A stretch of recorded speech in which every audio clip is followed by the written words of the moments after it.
guys, this is Alyssa with Bengal Cat Love, and today I'm doing a follow-up to the video series, Should You Let Your Cat Outside, especially a Bengal cat.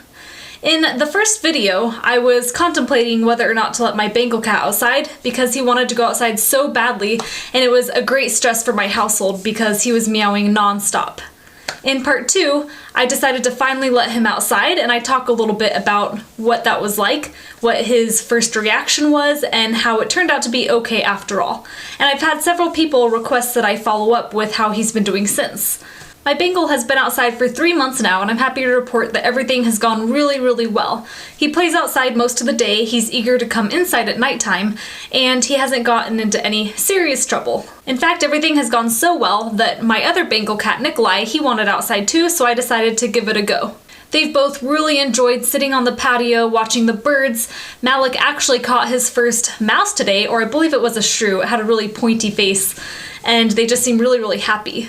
When we're doing housework, they're right there helping us. They're helping us work on the cars. Whatever needs to be done, they're right there with us, rolling around on the ground. So I couldn't be happier watching my Bengals play outside, knowing that it is really best for them.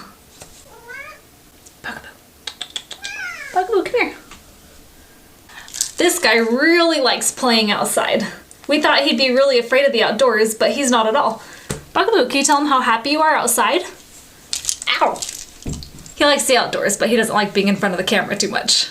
So just when everything was going really well and I was feeling really comfortable in my decision and that everything was going to be a-okay, the worst happened.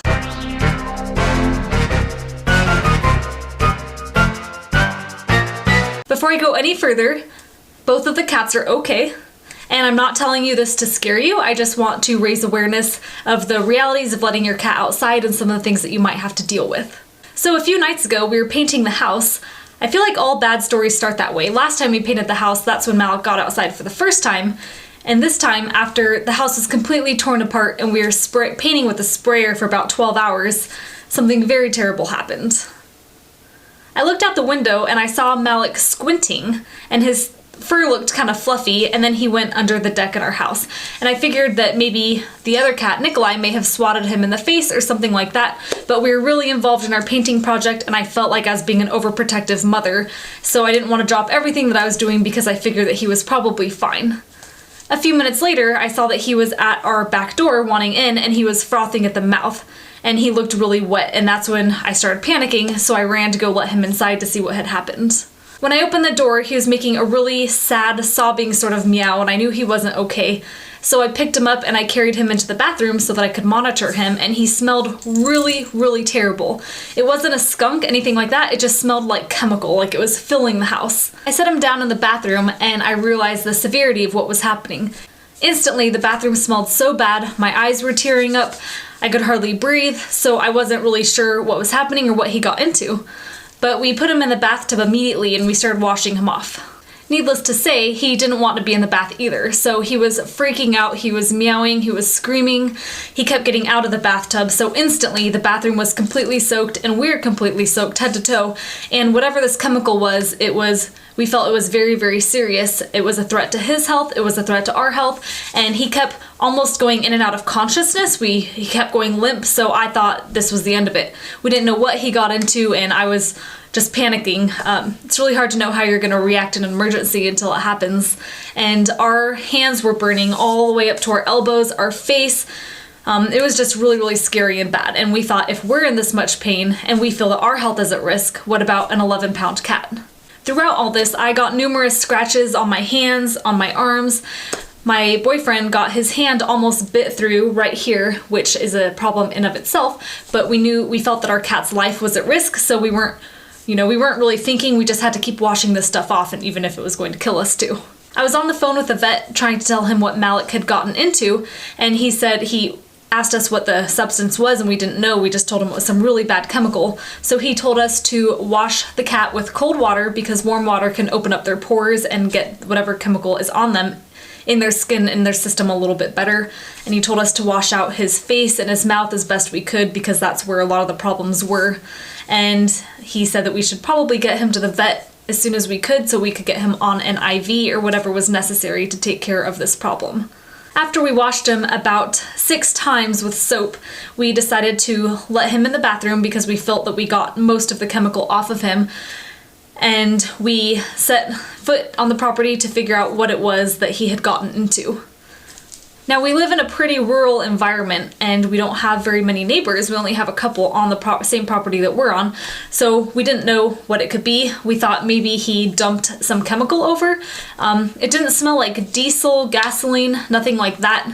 We thought it kind of smelled like a pesticide, but I mean, I've never really smelled pesticide before. And what pesticide would be so strong that you felt like you were dying when it came in contact with your skin?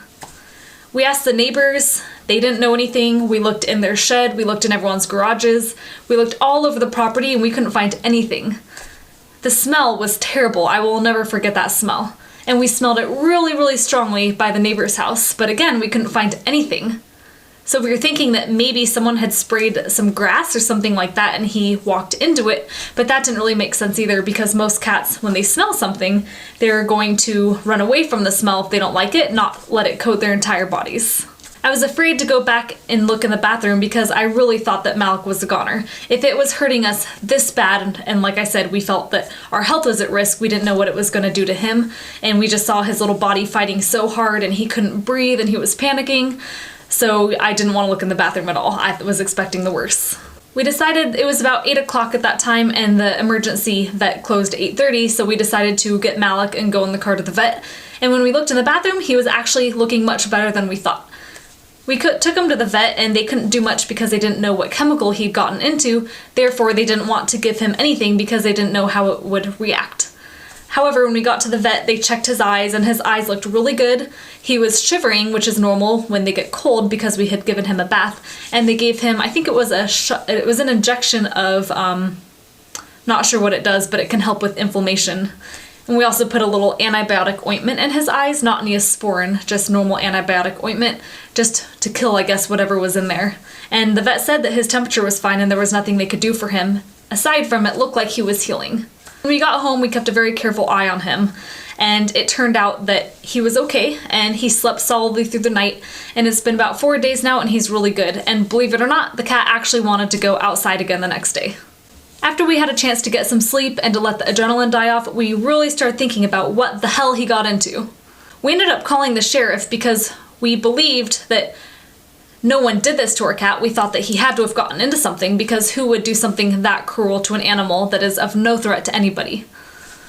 And the sheriff said what we described was pepper spray. I forgot to tell you, but as we were washing it off of him, it was somewhat of an oily substance and it was also red. And it burned like hell. Also, I don't know much about pepper spray, but I believe that it's fairly condensed and it can kind of get someone right in their eyes, and this could cover his whole body. His whole body was soaked. So we believe it was actually bear spray.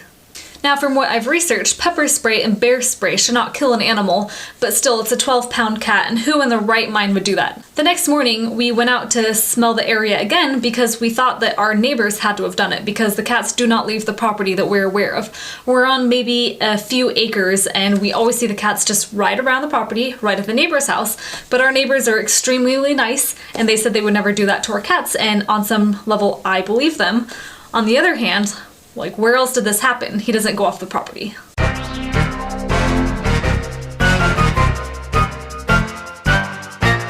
So the reason I'm sharing this is a couple things. One, everyone we talked to said that they've never heard of anything like this happening to a cat. Sometimes there's some crazy people out there, or maybe young boys, that thinks it's fun to hurt an animal, but chances are that's not going to happen to your Bengal or your cat. However, there are people that don't like cats, and there's a chance they could spray your cat or do something to scare it away. Or there's also a chance that your cat could get into some sort of chemical, and you need to know what to do if this happens. So one thing we're going to start doing is probably start getting our Bengals used to water again, putting them in the bathtub and getting them wet when they're not under stress so that they learn that this is a normal thing, they're not going to die, and they might even enjoy it. So if this ever happens again, hopefully putting them in the bathtub won't be such a bad experience. Also, you might want to keep some soap on hand. A lot of substances, especially if they're oily, it's hard to get out with just water, and you're going to want to get off your Bengal whatever is on them. So you'll want to use like a Dawn dish detergent, something just very gentle, because the soap and the suds can help, I guess, bind with the oil and help to get it off your cat as quickly as possible. Also, the vet said do not use Neosporin, use antibiotic ointment. I'm not sure the difference between the two, but he made this very, very clear, so I thought I'd pass it along. It's probably a good thing to keep in your toolkit. And lastly, I know there's all sorts of people out there that would probably say, you know what, you just shouldn't let your cat outside. This has already been told to me more than once. And part of me wants to keep them inside. But back to my first video and my second video, I know that that's not the right thing to do for my cats. They're very free spirit, they hate being locked up indoors, they love the outside, and I just can't help what other people are going to do. All I could do is hope that this will never happen again. I've talked to the neighbors, they all said that they didn't spray my cat, so hopefully this won't happen again. I do, however, keep a very close eye on them. I know when they're out, and every so often I kind of poke my head out to see where they're at, and I also try to get to know the area that they roam. That way, if they ever go missing or I suspect something happens, I kind of know their path and what houses I might check or what neighbors I might talk to. I keep replaying this incident again and again in my mind. It was truly traumatizing.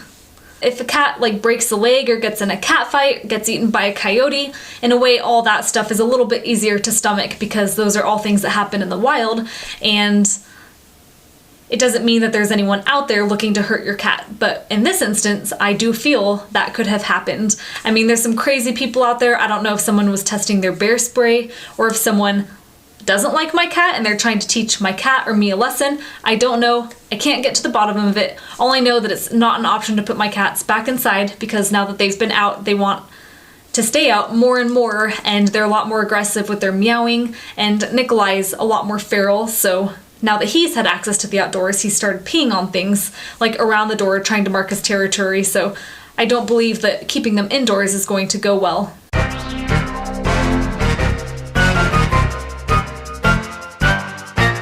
So summing this up, like I said, I didn't make this video to scare you.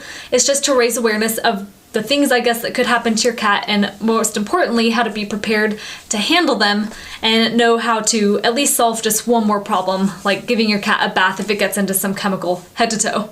Which again, the chances of that happening are probably pretty slim. If you enjoyed this video, even though it was on somewhat of a sad and sensitive topic, then feel free to subscribe below and I'll see you next time.